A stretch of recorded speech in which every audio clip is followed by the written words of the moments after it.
Well, I can't believe I was going around just to find my cell phone. I uh I just found out na nandito pala. My goodness, nahulog. Anyway, on the way na. So,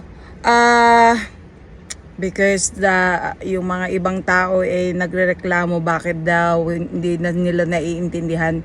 So, Tagalog kasi ako ng Tagalog para sa mga nagrereklamo bakit daw hindi ako nagtatagalog. So, anyway, going back to my fucking English.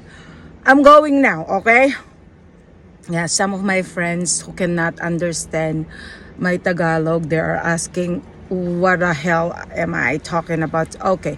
So, starting now, I'm gonna go back to my fucking English so everybody will fucking understand.